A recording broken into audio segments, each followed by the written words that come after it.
Hey, have any of you guys received texts from unrecognized numbers lately? Not those two gentlemen. I'm speaking to you at home. Seriously, text me back. I'm trying to get a hold of you.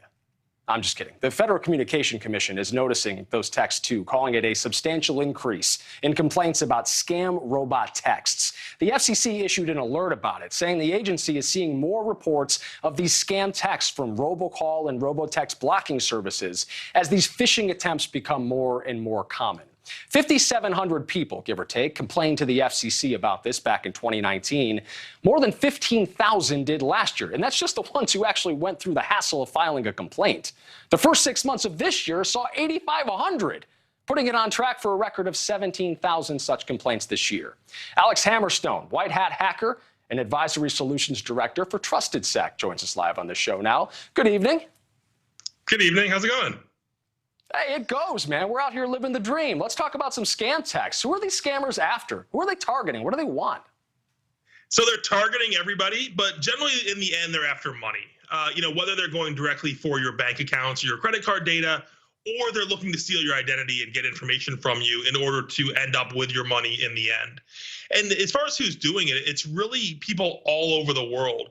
In many ways, the internet and other things have really democratized criminality. It used to be to get robbed, you had to kind of go down to, somewhere where you could get mugged or somebody would try to scam you in the mail or something like that.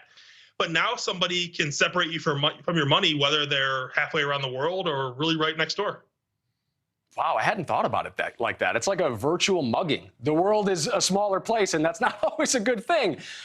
Do you think people will ever learn not to click links that they're getting from random numbers? Because, I mean, listen, I was part of the early AOL generation. I grew up with a computer in my house. I know not what to click on and what not to click on, but these things are pretty convincing sometimes. And I'm right there with you. I'm at the tail end of Generation X, and we learn that you're going to be scammed all the time.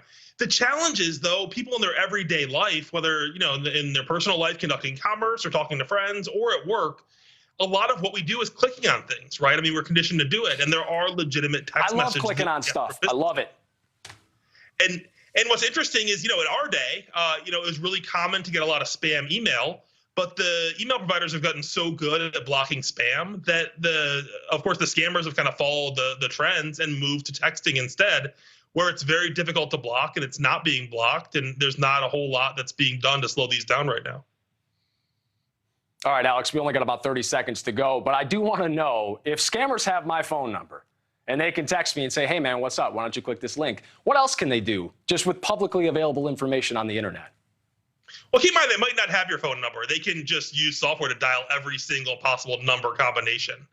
But really, it's just like all these scams that we've seen for decades or longer. They're just in a new context. They're using text messaging as a way to get to you instead of the old ways. So it's really similar scams and similar methods, just using a new way of doing it.